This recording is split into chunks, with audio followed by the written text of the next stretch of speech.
Bagi mereka, ada dua perkara yang dia jangka akan berlaku tetapi tidak berlaku. Pertamanya, dia merasakan bahawa Iran tak akan menyerang negara-negara Teluk dan negara-negara Arab kerana pada waktu ini, Iran yang dikepung dengan begitu teruk itu mempunyai hubungan yang sangat baik. Berbanding dengan 40 tahun lebih selama ini, tahun 79 sampai kepada 2023, hubungan Iran sentiasa tegang dengan negara-negara Teluk termasuk Saudi terutamanya. Tetapi sejak 2023, hubungan Iran dengan negara-negara Teluk ini semakin baik. Maka mustahil Iran nak merosakkan hubungannya dengan negara-negara Teluk. Itu pada fikiran Trump. Tetapi bagi Iran pula, mereka tidak peduli perkara itu kerana mereka perlu menyasarkan secara terus kekuatan mereka selama 40 tahun lebih itu adalah kerana mempunyai lebih daripada 20 buah military base ataupun pangkalan-pangkalan tentera, terutamanya yang paling banyak di negara-negara Teluk tersebut. Maka Iran terus melakukan serangan tersebut yang pada perkiraan Israel pula, yang berpakat dengan mereka, bila mana mereka mengumpan Iran untuk melakukan tindakan balas, Iran melakukan serangan balas kepada negara-negara Gulf akan mendatangkan kemarahan kepada negara-negara Gulf. Apa yang mereka buat, harapan daripada Israel ialah mereka akan menyertai coalition bersama dengan mereka, kalau tak pun direct dengan Israel, untuk melakukan serangan balas kepada Iran.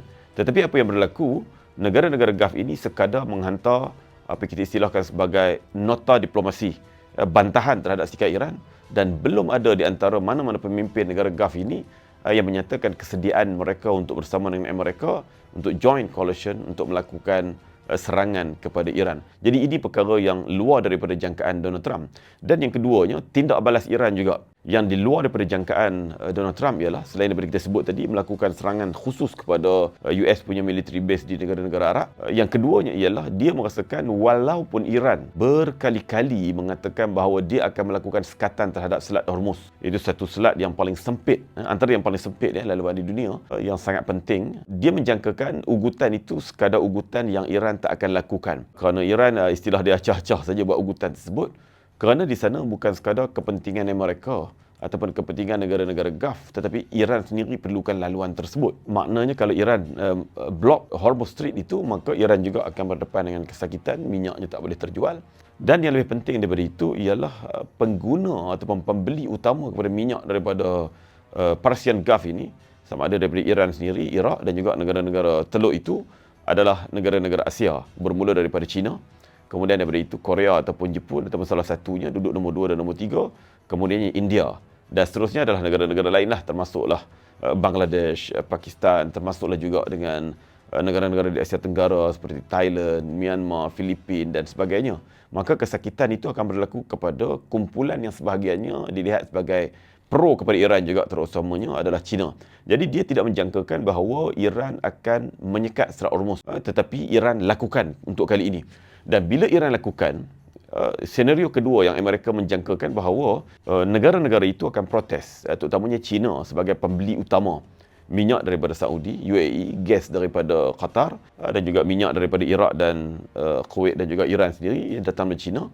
Maka China pastinya akan membantah. Dan itulah yang Trump harapkan bila mana Trump merasakan impak 17 hari, 18 hari pertama peperangan ini, bila mana Selat Hormuz disekat, rupanya bukan negara-negara Asia saja sakit, Amerika juga berdepan dengan kesakitan yang parah. Kerana di situlah apa yang kita istilahkan sebagai petrodollar selalu yang disebut. Bila mana minyak antara yang terbanyak di dunia keluar daripada situ dalam jumlah sekitar 20% daripada bekalan minyak dunia, 20% daripada bekalan gas dunia dan 35% daripada bekalan fertilizer yang dijadikan baja untuk tanam-tanaman terutamanya datang daripada situ. Maka semua pengeluaran itu menggunakan petrol dolar, kita istilahkan menggunakan dolar penjualan.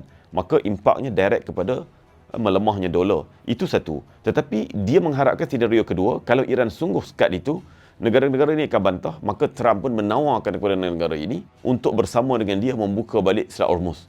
Maka dia sebut secara khusus untuk sekutu-sekutu dia dalam NATO, terutamanya negara-negara Eropah, dan sekutu dia di Asia, yang disebut juga Korea dan juga Jepun, juga Australia disebut secara langsung, dan disebut juga China untuk diajak oleh Trump untuk bersama dengan satu coalition untuk membuka Selat Hormuz. bawa kapal perang masing-masing, mengiringi dan sebagainya. Tetapi dia perasan benda itu akan berlaku. Tetapi perkara itu tidak berlaku. Benda yang diharapkan tak berlaku. Bukan sekadar China menolaknya, tetapi lebih penting daripada itu, sekutu-sekutu dia barat pun tidak ada satu pun yang nak join US untuk buka Selat Hormuz. Walaupun mereka juga berdepan dengan kesakitan akibat daripada kenaikan harga minyak dan gas di Eropah pada ketika ini dan juga di Amerika, di Jepun, satu dunia lah. Tetapi tidak ada satu negara pun yang mengatakan bersetuju. Semua kata tak bersetuju. Kerana mereka tahu kalau mereka join peperangan ini, bukan sekadar pergi untuk buka Selat Hormuz, macam kita kata orang nak pergi buka pintu, tidak begitu. Tetapi memberi makna bahawa mereka menyertai peperangan. Maka ia lebih berbahaya lagi kepada mereka dan juga kepada dunia seluruhnya. Dalam konteks China, China mempunyai dua pilihan untuk kali ini. Walaupun China mempunyai backdoor negotiation dengan Iran, yang dia boleh akses Selat Hormuz, dengan pemantauan Iran, maknanya kapal-kapal Cina tak akan ditembak. Minyak terus dikeluarkan menggunakan kapal Iran ke kapal Cina, terpulanglah. Tetapi mereka terus dapat bekalan minyak. Tetapi kita kena terima juga hakikat bahawa dengan tertutupnya Selat Hormuz itu, Cina terkesan juga. Bukan tak terkesan, walaupun dia boleh beli minyak daripada Iran, tapi banyak lagi bekalan daripada Qatar, daripada UAE dan sebagainya yang terjejas. Bila mana production negara-negara itu ketika ini telah pun dihentikan. Sebab apa? Sebab stok yang mereka ada telah pun melimpah banyak, maka production perlu dihentikan. Dan kalau pun dibuka nanti, banyak pendapat yang mengatakan ia mengambil masa yang lama untuk production itu, pengeluaran minyak dan gas itu dimulakan balik. Maka China tetap terkesan. Maka ekonomi China juga bakal, kita katakan, berdepan dengan kelembapan ataupun apa-apa istilah yang kita boleh gunakan, kesan negatifnya. Tetapi ketika ini China mempunyai dua pilihan. Kalaulah China memikirkan keadaan negaranya yang berdepan dengan bakal kelembapan ekonomi akibat daripada sekatan Selat Hormuz ini, kerana dia pembeli utama minyak daripada situ, maka China akan membuat pilihan untuk menerima tawaran Amerika untuk join US coalition untuk buka Selat Hormuz. Boleh jadi dengan peperangan, tetapi perkara itu mustahil lah kerana Iran ketika ini berada di pihak yang kita katakan seumpama sekutu kepada China. Tetapi dia mungkin bersama dengan US. Dia mengambil sikap win-win situation, iaitu pertamanya dia boleh US boleh offer kepada China untuk buka market dia seluas-luasnya kepada barangan China tanpa apa kita istilahkan trade barrier, sama ada tarif dan sebagainya yang selama ini menjadi halangan dekat 10 tahun. Seluas-luasnya China dapat keuntungan dan China bantu US untuk bagi tekanan kepada Iran ataupun untuk berunding dengan Iran sehingga akhirnya Iran membuka kembali Selat Hormuz. China boleh ada pilihan tersebut dan China akan selamat dan Amerika juga akan selamat.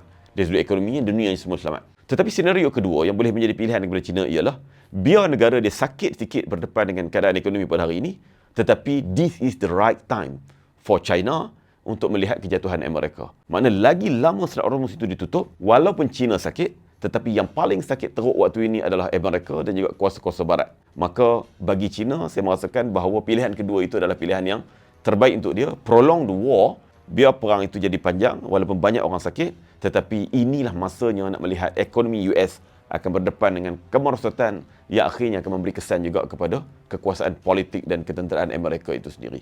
Sama ada Amerika underestimate atau tidak, pada perkiraan Trump, dia tak akan sebutlah dia underestimate. Bagi pihak Israel, Israel menyebut dia underestimate Hezbollah, yang kita boleh kira sebagai part of Iran punya coalition. Bila mana Hezbollah yang selama ini lebih setahun gencatan senjata dengan Israel telah pun dilanggar oleh Israel beratus-ratus kali, bahkan ada melebihi 1000 kali, ada mengatakan lebih 1000 kali. Hezbollah sekali pun tidak melakukan serangan balas. Tiba-tiba bila dimulakan perang terhadap Iran dan terbukti berlakunya pembunuhan kepada Ayatollah Said Ali Khamenei, maka Hezbollah memulakan serangan daripada selatan Lebanon. Jadi ada stok, bahkan ada kita katakan weapon seperti ballistic missile yang tak pernah digunakan dalam perang-perang sebelum ini digunakan oleh Hezbollah kali ini. Jadi Israel sendiri menyebut bahawa mereka underestimate bahawa Hezbollah itu telah pun lumpuh. Tetapi hari ini mereka terpaksa berdepan dengan tentangan yang cukup kuat. Jadi dalam konteks Iran dan Amerika pula, sebenarnya perkara yang sama walaupun tak disebut oleh Amerika berlaku.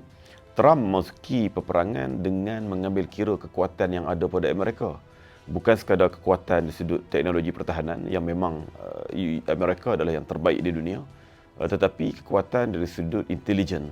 Kekuatan intelijen ini memang sudah berakar umbi termasuk dalam Iran, yang menyebabkan mereka boleh mengetahui dengan tepat di mana lokasi pemimpin-pemimpin Iran, saintis, pemimpin tentera dan sebagainya. Jadi dengan ketepatan maklumat intelijen itu, Trump merasakan bahawa dia mempunyai cukup kekuatan. Tetapi di sana, dia yang kita istilahkan sebagai underestimate ini ialah dia tidak membaca balik kekuatan Iran. Walaupun boleh jadi dia mengetahui di sudut inventory ataupun stok missile ataupun drone yang disimpan oleh Iran ataupun yang boleh reproduce by Iran, tetapi sesuatu yang dia underestimate ialah tactical war yang dilakukan oleh Iran bila mana Amerika memulakan serangan. Berbeza serangan balas kali ini berbanding dengan perang 12 hari pada tahun lepas, Jun tahun 2025, ialah Iran mengambil masa yang terlalu lama untuk melakukan serangan balas. Seumpama bahawa bila terbunuhnya banyak pemimpin-pemimpin tentera utama, maka sistem pertahanan mereka itu telah pun musnah ataupun lumpuh, mengambil masa yang begitu lama untuk melakukan serangan balas.